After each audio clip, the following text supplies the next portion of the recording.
specimen of the free and easy sort getting up of a morning. Frequently observe that their good friend drinks mental toss to manslaughter, without going as far as that. Scrooge is fit for any sort of surprise, after all he's been through, and nothing between a baby and a rhinoceros can surprise him. Very much. Consequently, when the bell strikes one, and no shape appears, he is taken by a violent fit of trembling. 5 minutes, 10 minutes, A quarter of an hour goes by. yet nothing comes. All this time Scrooge lies upon his bed, The very core and center of a blaze of ruddy light. which, being the only light, is more alarming than a dozen ghosts. He is powerless to make out what it means, And is apprehensive that he may be an interesting case of spontaneous combustion. At last, however, he begins to think that the source and secret of the ghostly light may be in another room. the idea taking full possession of his mind. He gets up softly and shuffles in his slippers to the door.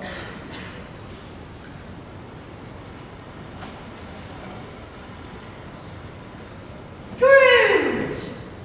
Come down here and know me better, Scrooge. The spirit I don't doubt. Come on, Scrooge. I am the ghost of Christmas present. You've never seen the like of me before. Never in my life. Never walked out with my young brothers? They are older than me, for I am very young. So I have. Do you have a large family spirit? More than 1,800. One born every year since the first. That's a prodigious large family for man to support. Spirits. Conduct me wayward. I was fourth last night as compulsion, and learnt a lesson which is working now. If you have anything to teach me, let me proper quiet. Don't be too hard on the aid. Not too terribly difficult. How do you travel exactly? Through the air. Oh, won't a man remember? Drop like a stone. I have a curious fear of heights. Catch my rope.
late last Christmas.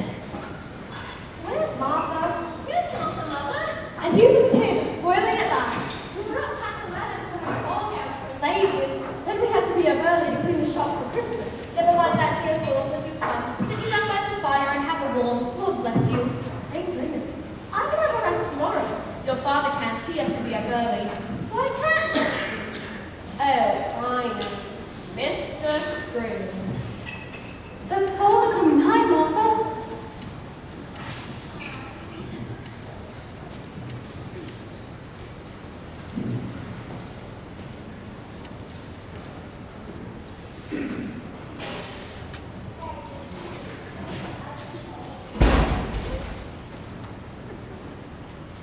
Where's Martha? Not coming. Not coming. Let's spoil have our Christmas. No, it won't, father. Come now, Tim. Come down the pudding and something. And have a little tea in church, Bob. For goodness, go even more. But it's the strangest thing. On the way, he said he wanted people notice in the church because it was a cripple. It's pleasant for them to remember everything they walk with blind and see. But our Tim's got stronger every day, isn't he? Each day he grows more hard. The goose, the goose.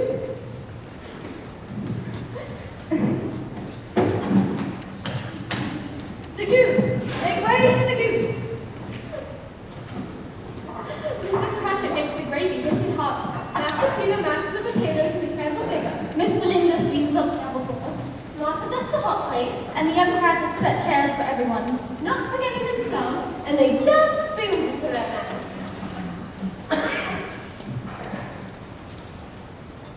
For what you're about to receive, may the Lord makes us truly thankful. Why, there was never such a goose cooked before. Not for tenderness, size, and cheapness. And enough for all. I found by the applesauce and potatoes mashed by me. What a goose. I'm here to meet him, William. If these shadows are not altered, you will die. No. Harry, let him live. I said if those shadows are not altered, none of my kind who come after me will see him then. What of that? Does that concern you, Scrooge? Remember your words. If he'd like to die, he'd better get on with it and reduce the surplus population. Should never have said that. Man, forbear me. Will you decide when men shall live, when men should die? In the sight of heaven, it may be you are more worthless and less fit to live than millions, like this poor man's child. Spare us from hearing the infant unbelief, deciding there's too much life among his hungry brothers in the dust. The pudding. Suppose it's not done enough. Suppose it breaks up when you turn it out. Suppose when we clutch with a apple and stole it. There it is. Safe and sound. I had a moment of uncertainty about the quantity of flour. Never you fear, my dear. It's wonderful pudding. If I may speak that exaggeration, Miss Cratchit, I must regard this pudding as the single greatest achievement of our married life. Now, Merry Christmas to us all. God bless us. God bless us. God bless us, everyone.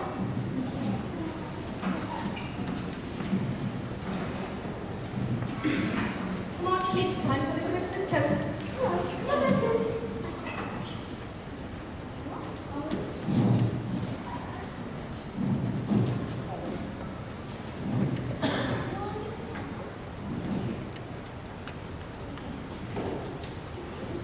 I'll give you one and all to the good health of Mr. Scrooge, the founder of our feast. The founder of the feast indeed. I wish he was here. I'd give him a piece of my mind to feast on, and I hope he'd have a good appetite for it. My dear children, Christmas Day. It should be Christmas Day, I'm sure, on which one brings the head of such an odor, stinky, hard, unfeeling man as Mr. Scrooge. She speaks on. It's what she knows. And you know it too, Robert. Nobody knows it better than you, poor fellow. My dear, Christmas Day. I'll bring his house for the day's sake and for yours, not for his. A Merry Christmas and a Happy New Year. He'll be very merry and very happy about that, I don't doubt. Mr. Scrooge. And the news I have for you, young people, is you've been offered a junior clerkship at the most respectable company, in which Mr. Scrooge does business at a salary of, wait for it, 5 full shillings and 6 pence by the week, which, in our circumstances, I consider princely. Princely indeed. What are you going to do with all that money, Peter? No doubt you'll invest it on the stock exchange, as Mr. Scrooge does on Peter. So he is to Master Peter, in his new position, Master Peter. And now, it gives me great pleasure to call on the youngest of the Cratchits to entertain us in song.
But learn from this, Scrooge, they are pleased with one another and contented with the time. Hold your yarn about you, Scrooge. We're going on a journey. Where are we going, Spirit? You'll discover soon enough.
They are standing upon a bleak and deserted moor.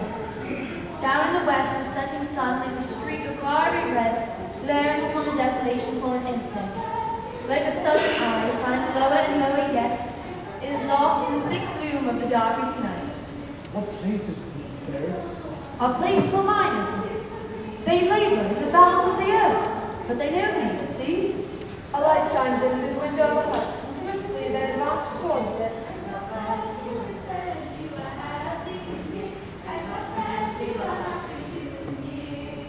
Passing through the wall of stone and mud, they find a cheerful company assembled round a glowing fire, all decked out gaily in their holiday attire. The old man is singing them a Christmas song. It had been an old song from when he was a boy, and from time to time they all joined in the chorus. So fully after they raised their voices, the old man grows quite slight and loud. The spirit does not tarry there, but bids the spiritual to read, and passing on above the moor, speeds. Whither? Not to see. To see.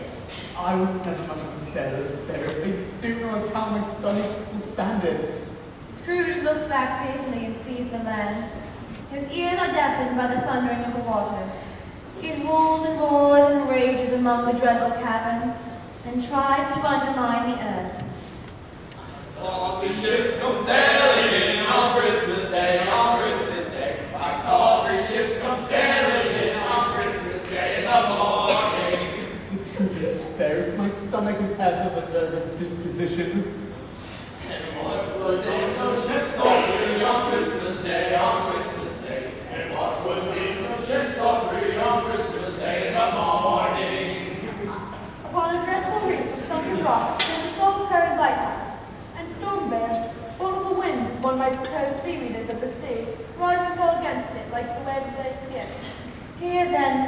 watch the light and made a fire, and wish themselves a Merry Christmas in their cannon frog, and strike up a silly song that was gale itself. Love and joy come to you, and to you your bustle too, and God bless you and send you a happy new year, and God send you a happy new year. Come, Where to now, spirits? far from any shore.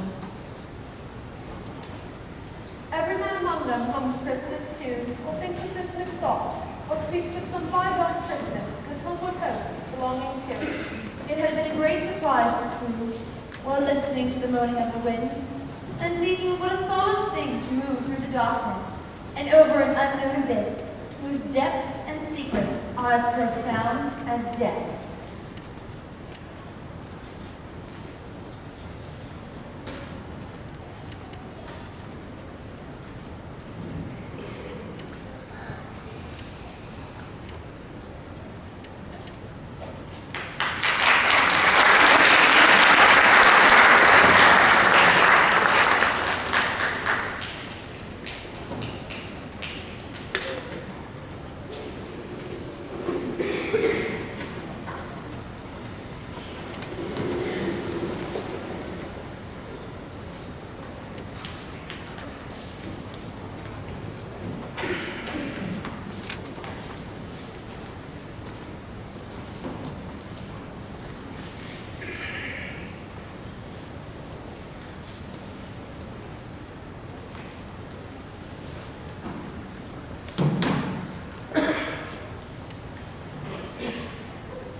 If you happen by some likely chance to know my more western half and Scrooge's nephews, all I can say is I should like to know him too.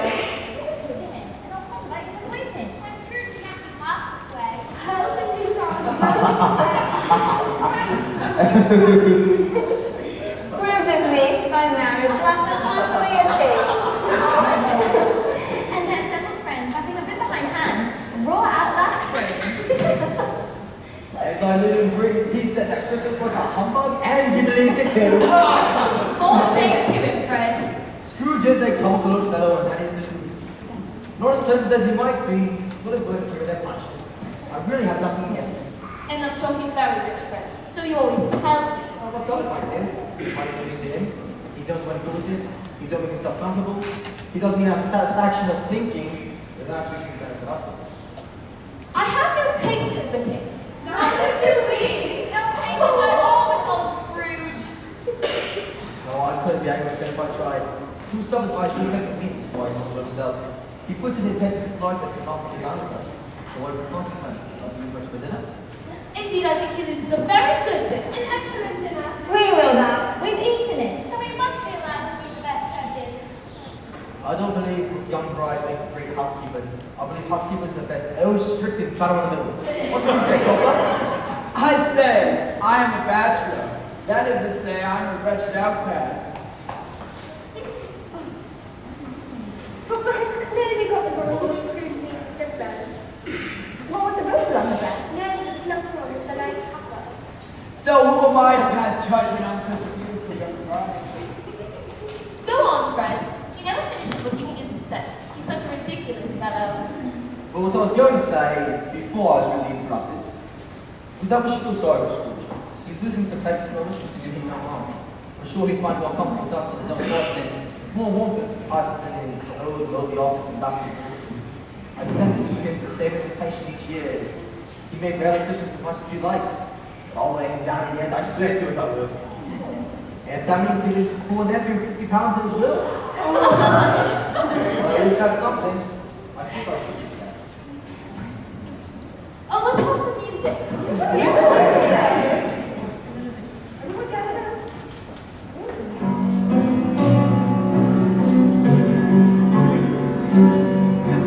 On the first day of Christmas, my true love came to me, a partridge in a pear tree. On the second day of Christmas, my true love came to me, two turtles on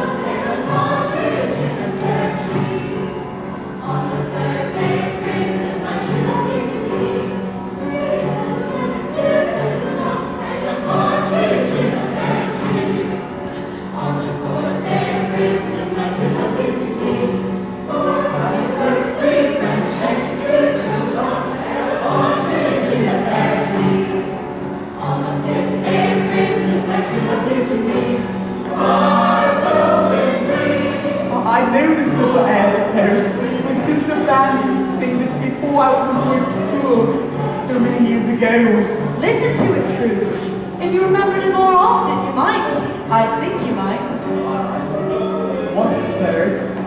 Have cultivated the kindness in life for your own happiness and with your hands without resorting to Sexton's bane that buried Jacob Moss in his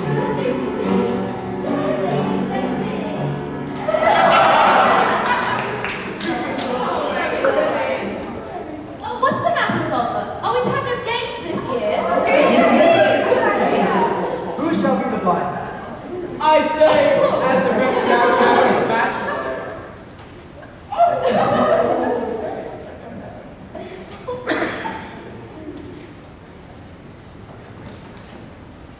One, two, three. You're playing with me too. I know my William Papa is really blind, and I believe he has eyes in his boots. I see it on between him and Scrooge's nephew. The way he's going after the pump system and the lakes doesn't outrage the credulity of human nature. That's why I'm fucking against the piano and throwing himself again. Wherever she goes, there he goes. He won't catch anyone else. If you fall against him and stand there, he only needs to make effort to catch you. This isn't fair. This just isn't fair. But all the rabbit blunders and silken rustlings, he gets her into a corner from which there is no escape. His conduct is both extra, pretending not to know her. Pretending is necessary to touch her, to assure himself of her identity. But what touching is certainly from her finger, and it's not like train about Philip. Oh, it's Miss Rosie. How do they? What's wrong with Lordstress? No doubt my small sister is taking him behind the curtain. To tell her why they have come. Animal, vegetable, and mineral. Our time is almost over. There's a new game starting. Very well then, but only for a little while. It's an animal. How many legs? How many legs? 2. Can you eat it? Wait, can you eat it? Yes. Can it eat you? It might gobble you up. Has it got wings? Yes. It's a chicken. It's a horse. No, it's a turkey. It's a turkey. Wait, is it a turkey? Yes.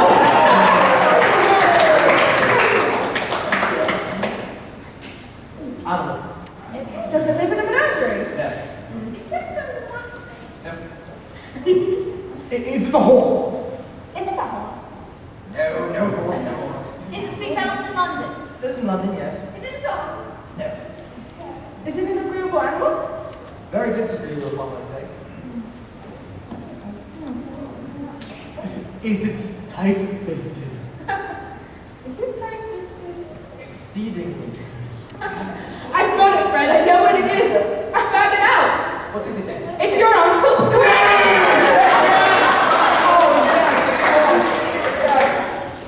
Oh, the old man is Ross Watch Baron, that's for sure. There'll be pure advantage in not saying to yourself. So, here's to Uncle Scrooge. Wherever the old man may be, Merry Christmas and a Happy New Year to him. He wouldn't take it from us, but he has to nonetheless. Raise your glasses, one and all, and a toast to the Uncle. To Uncle Scrooge.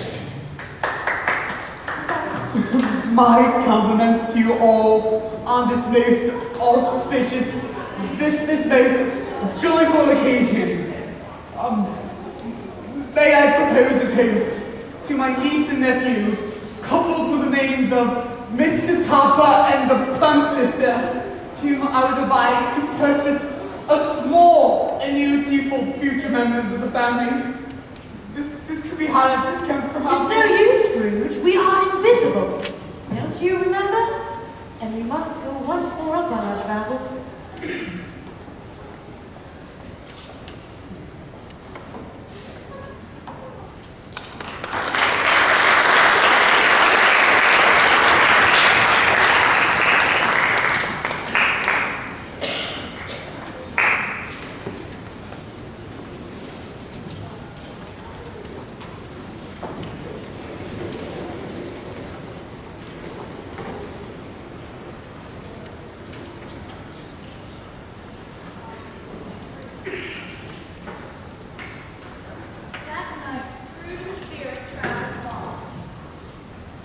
they see and many hours they visit. but always with a happy end. The spirit stands beside sick children, and they are cheerful, on foreign lands, but they are close to home. By poverty it is rich, in almshouses, hospitals, and jails, in miseries every refuge. Were vain man in his little brief authority to not be quick and turn the spirit out. He leaves his blessing and teaches Scrooge his precepts. It is a long night, if it is only a night, but Scrooge has his doubts of this. He observes that, as they travel, the spirit grows older. Clearly older, but never speaks of it, until they are leaving the children's 12th night party. And he begins to notice that the spirit's hair is grey. Are spirits life so short? My life upon this earth ends tonight. Tonight? Tonight at midnight. Hark, the time is drawing near. Spirit, forgive me if this is an impertinent question, but I do see something strange and not belonging to your gristle protruding from your skirts. Is it a foot or a claw, perhaps? It might be a claw for all the flesh there is upon it. Look here. Old man, look here. God! Look down here! The children, wretched, abject, frightful, hideous, miserable. A boy and a girl, meager, yellow, ragged, scouting wolfish. But prostrate too in their humility, When graceful youth should have filled their features out. and touched them with the precious tint. A stale, shriveled hand like that of age has pinched, twisted, and pulled them into shreds, and glare up menacingly through all the mysteries of wonderful creation, No degradation of humanity. as monsters have so horrible and dread. What have you to say of this, Scrooge? They are, I suppose they are weakly fine children. They are mans, and they cling to me and fight from their fathers. This boy is ignorance. This girl is want. Beware them both in all of their degree. But most of all, beware this boy. For on his brow I see that wicked witches do, unless the right be erased. Tonight, all you complacent people, slander those who tell it ye, and listen for your fractious purposes, and wait in patience for the end. Are they no refuge, no shelter? Are there no prisons? Are there no workhouses? Do you remember who said that, Scrooge? Spirit!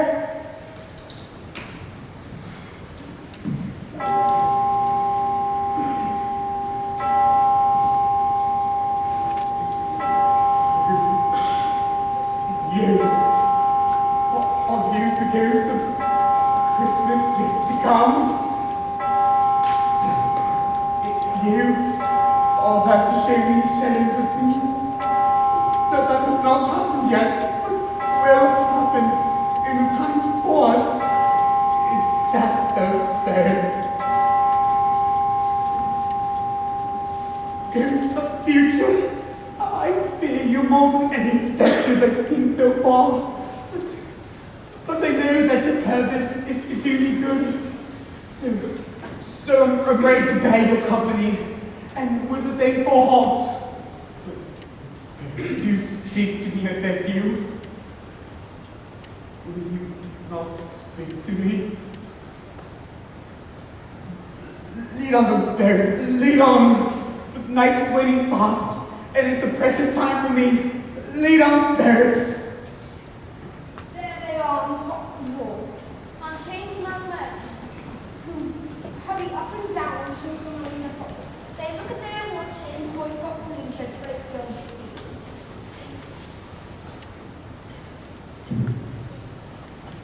Don't know nothing. I don't know much about it either way. I only know it's dead. Last night, I believe. How do you like forever? Whatever. God knows. Is it ever from mine?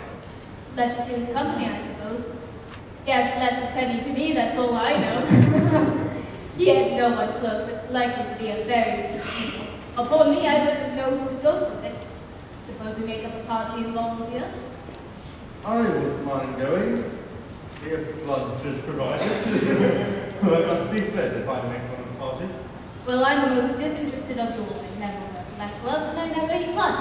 But I'm game for a funeral. Come to think of it, I'll probably his closest friend. We used to say good morning to each other occasionally. Yorkshire woolens are a bit sickly, aren't they? Let's take all the good fellows all day. Pleasant messages.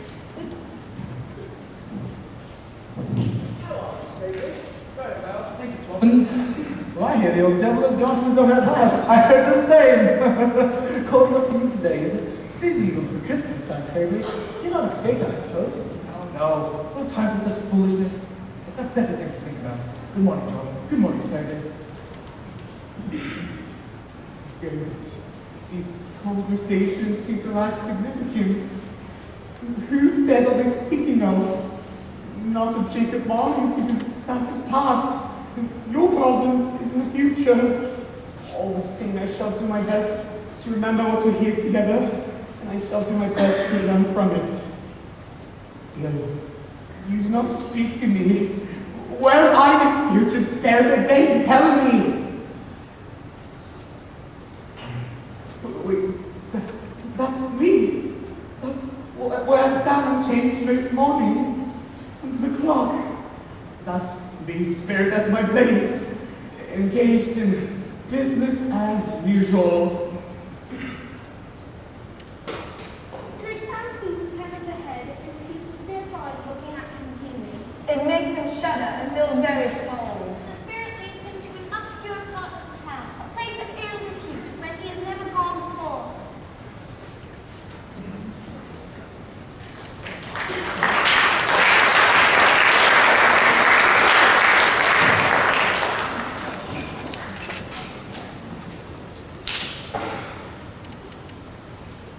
The ways are foul and narrow, the streets and houses wretched. The people are ship-shod, half-naked, drunken, and ugly.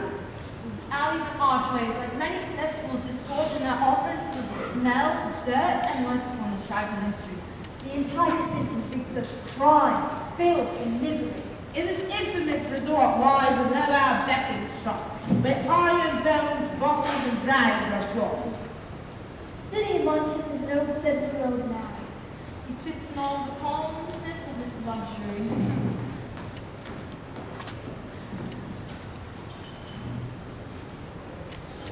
Little shelf, we have all three met meal without being in it. The child, the laundress, and the undertaker's man. Well, you're putting that man in a better place. Come to the poor. We're all fool look we're calling you ghosts. Come to the poor. What's the odds, Mr. Dilber? What are you afraid of? We all have a right to take care of number one and shut he did.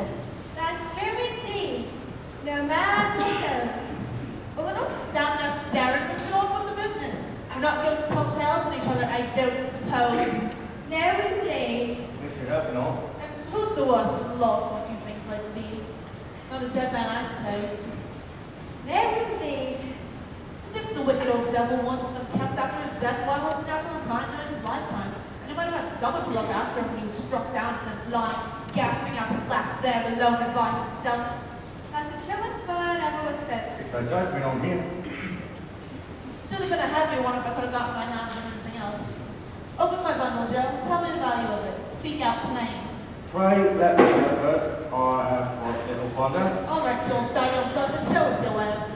Item a seal. 5 something. Item a pencil case and a pair of sleeve buttons. What can you scratch to? Apple crown, 1 inch burger. And item a brooch. Of no great value. 9 pence halfpenny, 8 shilling in all. And 3 pounds halfpenny. And 3 pence halfpenny. And I wouldn't give another farthing if I was to be boiled oil for it. There's my items, Joe. Thank you. Towel. Underwear apparel, holier than thou. Silver teaspoons, sugar tablets, don't have much experience in sugar. 2 pair of boots, right? And urgent need of the problem. £3 for the lot of them, that's stretching it. But, and if you ask me for another penny, I'd be heads of being so liberal and knock all that to the ground. Now then, you would do my bundle, Joe. Got an air round rules, ain't it? Articles of great value on Joe, we'll see if you spread them out. Who are you calling? Bedford? You hit it the first time, old Joe, but heavens it is. Lovely quality of the eyes, you can see for yourself. You don't mean to say you took us back. Reason over the murder? Yes, I do. What else could have gotten the job done then? You were born to make a fortune. You would certainly do it. I wouldn't stop myself from reaching out for what I want, not for the sake of such a man as he was. Don't you go getting oil all over the blankets now. It's blankets, you say? He isn't likely to take the cold where he is, I dare say. Hope you didn't buy him to catch it. Only from the meanness, and not sure how infectious that is. You may look through that shirt, so your eyes they cannot find a hole or a threadbare place in it. It's the best it has, and they wasted of it would have happened for me. What do you call wasting? Someone was fool enough to put it on him to be buried in, but I took it off again. A rough calico ain't big enough for such a purpose, it's not good enough for anything. It's quite becoming to a corpse, and couldn't look any uglier than we did in fine linen. This is where it gets its jig. Golden Guinness, ain't it? That's not for sale, Joe. You had your pickings, old man. See, this is the end of it. He frightened everyone away from him during his life so we can profit from his death. I take that very kindly indeed. I see it now, sir. I understand it. The place of the unhappy man that robbed makes me anyone. Is this the path my life was taking? Merciful heavens, what is this place?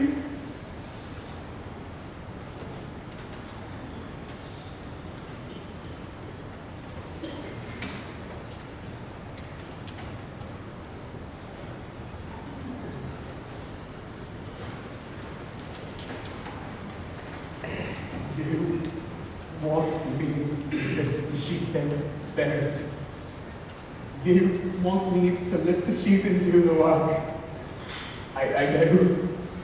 A twitch of my finger would do it easy. It is easy to see who lies therein. I wish to obey your spirit, I swear I long to do it. But I cannot find the power to lift my finger and do the work. O cold, cold, dreadful death, set up your altar here, and dress it with such terrors as you have in your command, for this is your dominion. No voice says these words to Scrooge's ears, and yet he hears them when he looks up. He wonders that, if this man could be raised up now, what would be his foremost thoughts?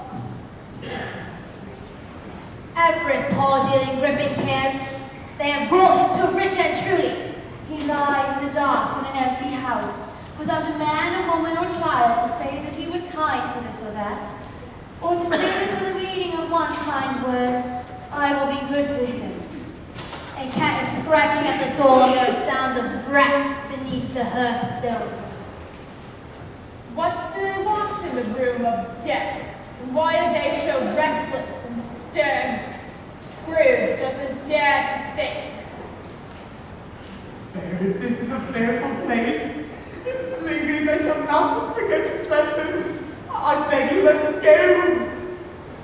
I said I understand what you want, and I do it to my company. I am not the power, Spirit, I am not the power. Is there no one in this town who feels some emotion, some tenderness in the face of death? Show me one person who feels something because of it. I beg you, show me.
say unto you, except ye be converted and become as little children, ye shall not enter the kingdom of heaven. When I heard this word before, I was go on reading. They could be by the candlelight. That's still a little muffled up. I know they're better now. I mustn't show the sweetness to your father. It must be there his time. Rather past it. He's gone a little slow, I think. I know your father walked very fast with tiny Tim on his shoulder. Very fast indeed. So have I. Often, so have I. But Tim was very light to carry, and your father loved him. So it was no trouble at all. His father at the wedding.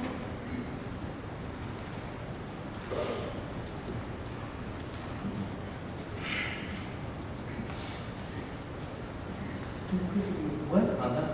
You'll have it all done by Sunday, you must. Sunday. He went to bathe in water. Yes, my dear. And I wish you could have been there. It would have been good to see how green a place it is.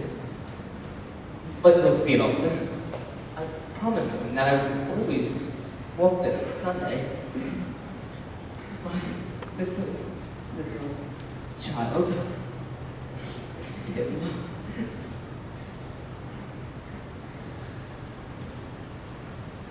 You'll never guess who I met today. Your father? Mr. Scrooge's nephew. And you'll never guess the kindness. He said that I seemed a little down. Just a little down, you know. So I had to tell him about Tim. And he said, why, he's just the pleasantest spoken gentleman you've ever heard. Heartily sorry, he said, for you, Mr. Scrooge. And heartily sorry for you, good wife. Which, by the way, I can't think how we knew that. Why, that you're a good wife. Everyone knows that. Very well observed, my boy. I hope they do. Heartily sorry, he says, for you and your good wife, if I can be of any service. And he handed me his card. Very natural. You're all printed and embossed. That's why Lily says, pray come to me. It wasn't so much anything you might do, but the kind way in which he said it is what felt quite delightful. It was almost as if he had known our tiny Tim and felt one with us. I'm sure he's a good man. You would be sure of it, my dear, if you ever was to meet him. I should be at all surprised. Now listen to this. I should be at all surprised if he can get Peter a better situation. You hear that, Peter? And soon our Peter will be courting and setting up for himself. Get along with you, Belinda. It's as likely as not, it's one of those days. There's plenty of time for that, my dear. One of those days, perhaps. But, however we part from one another, I'm sure we won't forget. Not one of us is going to forget. Poor tiny Tim, shall we? Never, Father. Nor this first parting among us all. Never.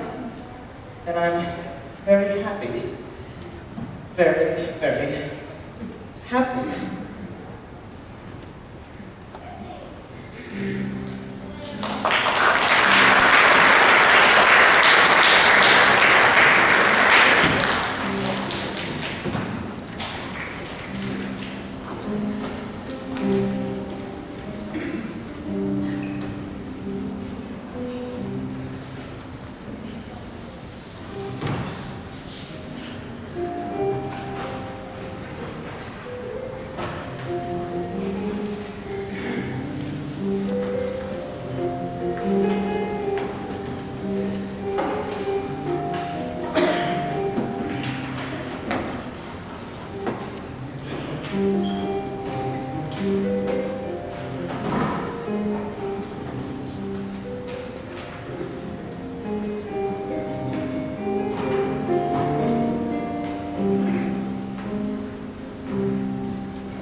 Before we get up out of my week is at hand, I beg you tell me, who was the man who saw lying in the bed? Stop a moment. This is where I live. Stop and let me see what shall become of me in the days to come. That's my house there. This is my office. Why do you point away?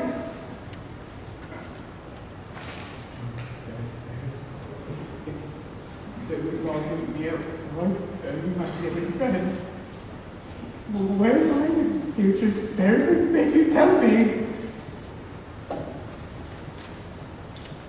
The wretched man whose name Scrooge, still to learn, lies underground. It is a worthy place, Walled in by houses. Overrun by grass and weeds. choked up by too much burying. Fat with repleted appetites. A worthy place. Spectre, before I look at that tombstone, answer me one question. Was I the man in the bed? Was I? Of these things the shadows of what shall be? Or be the shadows that may be only? My behavior might have led to a certain end, but if I change myself completely, might my end be different? Might it not? I beg you, Spirit, give me a little hope. Am I the man laying in the bed? Am I still the voice of the Spirit?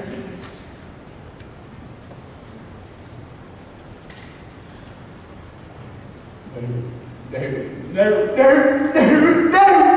not I, Spirit, not I. I'm not the man I was. I'm someone else now, someone else entirely. I won't be the man I might have been if I never had the pleasure of meeting you, Spirit. Why do you show me all this if I'm past all hope and lost forever? Spirit, your guide angel pities me. You're a deceit for me. Tell me you still change these shadows you've shown to me. Tell me you still change. Spirit, I promise you on my son oath, I'll honor Christmas and try to keep it all the year. I will live truly the past, the present, and the future. The spirits of all three shall strengthen me. I shall not shut out the lesson they teach me. Oh, Spirit, guide Spirit, tell me they sponge away to write on the stone.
Yes,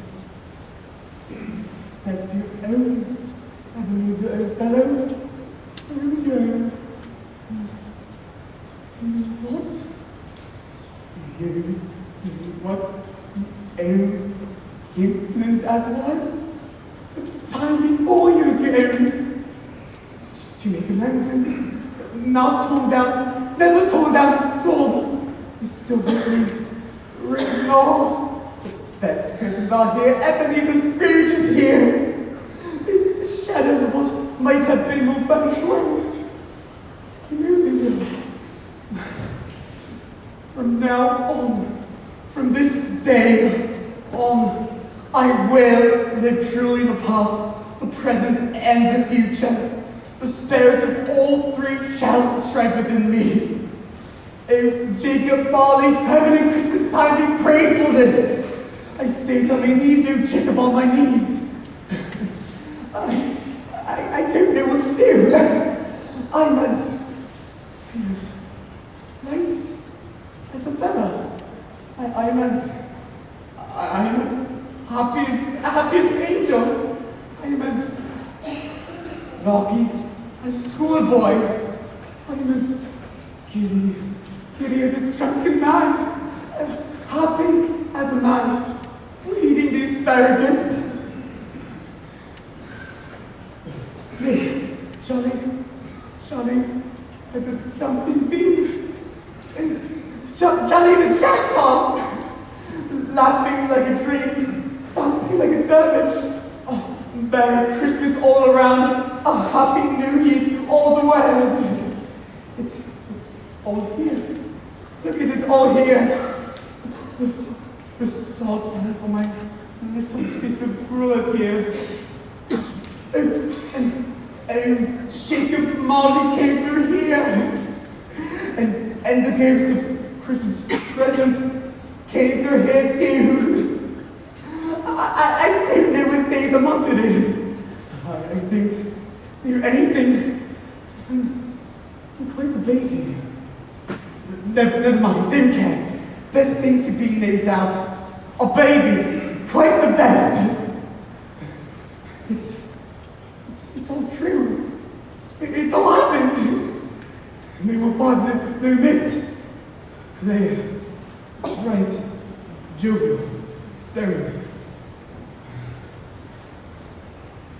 Came, hiking for the blood dance too. Oh, heavenly skies, sweet fresh air. Oh, fairy bells, glorious, glorious. Whoop, hello, hey, what's today? Hey? What's today, my fine fellow, my lad? Today? Why, it's Christmas Day! Christmas Day, I haven't missed it. The spares have done all their work in one night. Of course, they can do anything they like. Of course they can. Hello again, my fine fellow. Hello. Do you happen to know, hopeful sir, whether they've sold the prize turkey thing up there? Not the little prize turkey, I mean the big prize turkey. At the baker shop? Yes. Well then, Do you mean the one as big as me? yes. Now, do me a favor and bride for you, and tell them to bring it here, and I may give them directions where to take it. Come back with the man, and I'll give you a shilling. Are you serious? Yes, come back within less than 5 minutes, and I'll give you half a crown. I'm off like a shot! Yes. I'll send it to you. I'll send it to you. Bob Cratchits. To you, Scrivener's Passage. Camden. Yes, that's it. I believe that's it, yes. He just no sent it.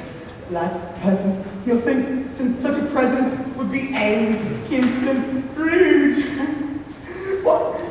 He'll think a magnificent bird dropped from the sky into his family. The fowl is actually twice the size of Tiny Tim. Remolding the pantomime, never thought of such a joke as my sending a prize turkey anonymous to Bob Cratchit. I hope he bakes it well and serves up with sausages.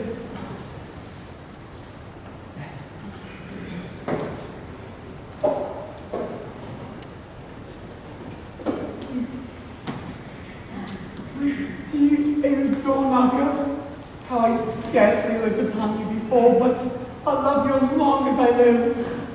What an arch expression you had on your face last night, and how handsome old Jacob was, to be sure, and how you changed your appearance. You wonderful knocker. Hello!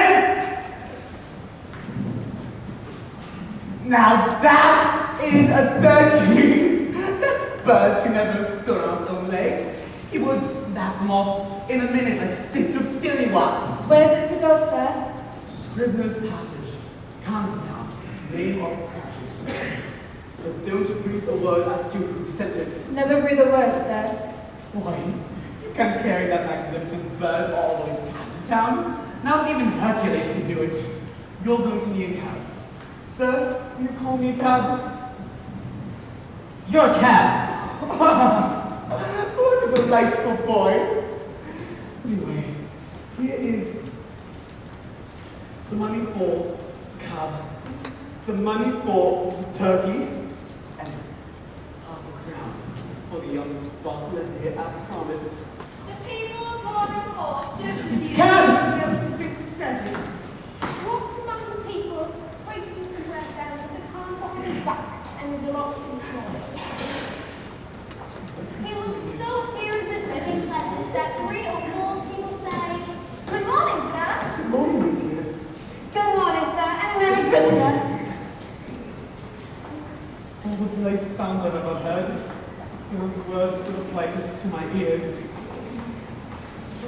Then he saw the 2 public servants. My dear sirs, it was exceeding kind of you to call on me yesterday. I hope you succeeded well. A Merry Christmas to you. And to you, sir. A Merry Christmas to both of you. Is it Mr. Scrooge? Yes. Oh yes, that is my name. And I fear it may not be pleasant to you. Allow me to ask your pardon. And if you may, have patience with me for a moment. May I suggest you put me down for a modest sum, a small contribution perhaps?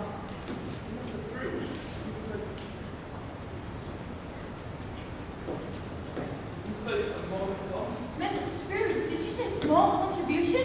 Please, not a farthing less. A great many back payments are included in it. I do assure you. Now, do me a favor and never breathe a word of to it. Lord bless you, Scrooge. Are you serious? Deadly serious. Now, please, don't ever speak of this and who gave this contribution. We don't know what to say, Special Master. Don't say anything. Just come and visit me. We will. Will you come visit me? We will. Thank you, gentlemen both. Much obliged to I am. Thank you 50 times, thank you. God bless both of you.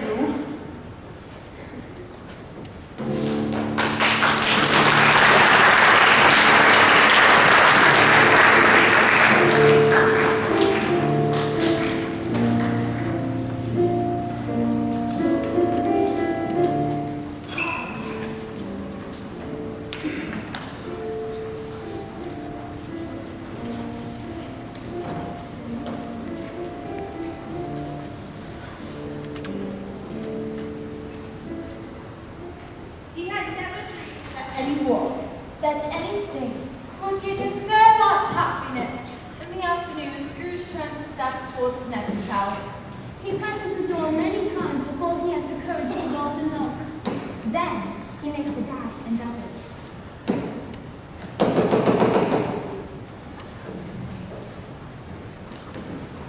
Is your master here, my dear? Yes, darling. Where is he, my love? In the drawing room, a lovely biscuit. And will I show you that? Thank you. He knows me. I'll let him sit in then.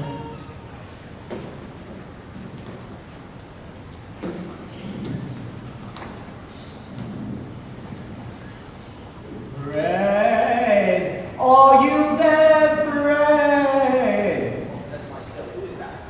It is I, your Uncle Scrooge, come to dinner. I let you in. Come in, Uncle. 1,000 times welcome. Look, my dear, it is Uncle Scrooge. Come to dinner at last.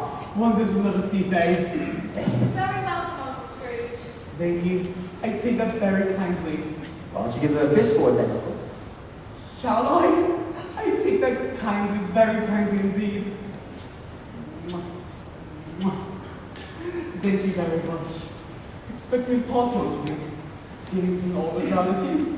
Oh, I'm sure we can promise you that, Uncle. But I should be wondering.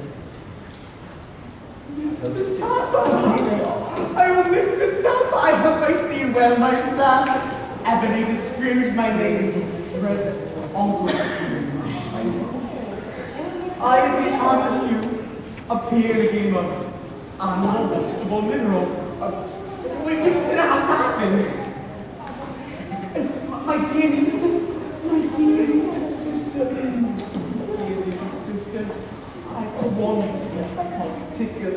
mouthful of that own list of data. Just joking, my dear. And then, you're something to look forward to tonight, eh? Wonderful jollity, wonderful anonymity, wonderful games. Do you think we can have them right now, just to kick off the proceedings? Who will be the judge? Me, more me! That's not how it was fine. Sounds like that too.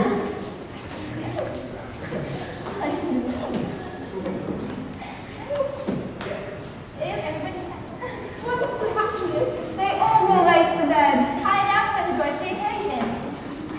But Scrooge is early to his office the next morning.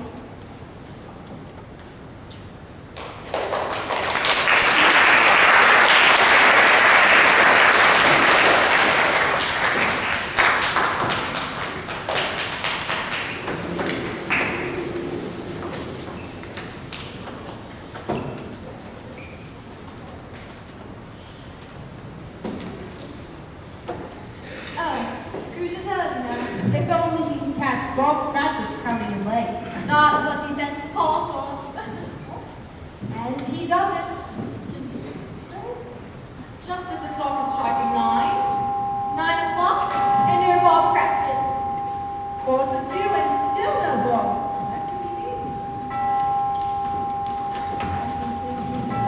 Hello, Cratchit. What do you mean by coming at this time? Very sorry, sir. I am behind my time.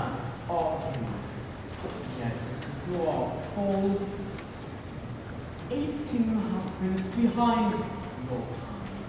I'm very sorry, sir. I was making rather merry yesterday. It shall not be repeated. I will not stand for this sort of thing any longer. And therefore, I'm going to raise your salary. Cratchit has the momentary idea of knocking Scrooge down with his candlestick. And calling out to the people on the court for help with a space jacket. Oh, Merry Christmas, Bob. Oh, Merry Christmas, Bob. I've given you for so many years. Are you sure you're feeling quite yourself, Mr. Scrooge? My new self, Bob, my own self no longer. Oh, raise your salary and try and help your struggling family. We'll talk about that this afternoon over a Christmas ball of rolled wine, good and spicy. But before all that, Bob, in the name of sanity, make up the fire and buy yourself another horse scuttle before you dot another I, cross another T. Bob Cratchit.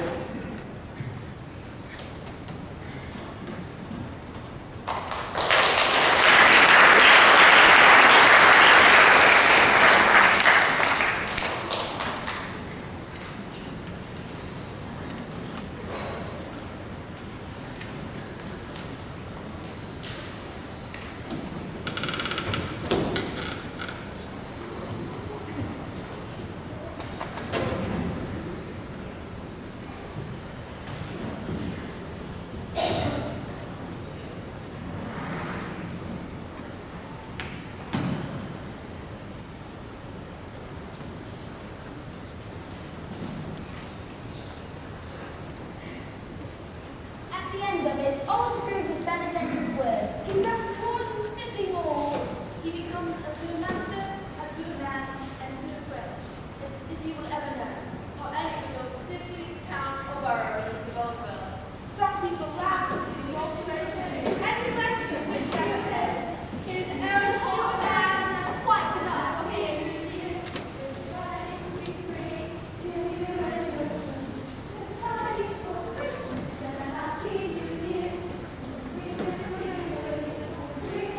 This is the second father, Tiny Tim. You did not die. A taste of rum for you, Mr. Scrooge, just to keep out the cold. Thank you. I've decided to give up on the sparrows forever. It's always said of Scrooge that he knows to keep Christmas Well, if any man alive possesses the knowledge, may that be truly said of us, and all of us. God bless us, everyone.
coming. Give them a second. They're getting ready to get. They're coming down. We have them. Give you. Oh, she has them? Okay.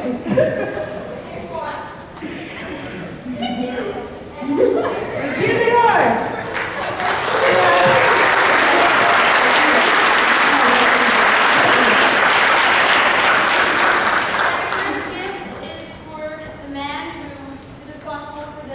Amazing set. He works so hard, and Mr. Bach, this is for you.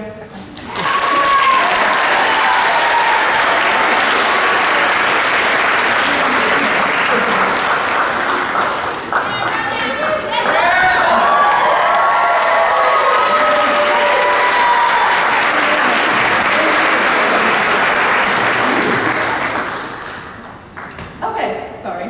All right. The next one is for the man who does all of our sound and lighting and everything cool that happens with this show. He puts all the finishing touches on. He's already walking over here because he knows who he is. Mr. Lowe.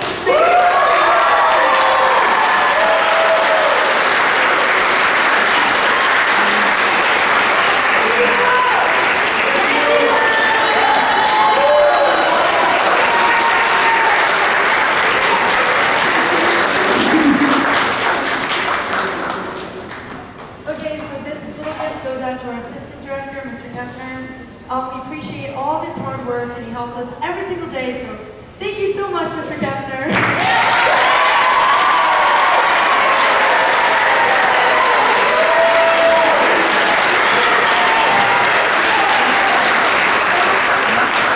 Okay, so this last gift goes to the one without this one. This program would not be possible. None of us would be here. This show wouldn't even be happening. So let's give it up for Miss Carrie and Barry.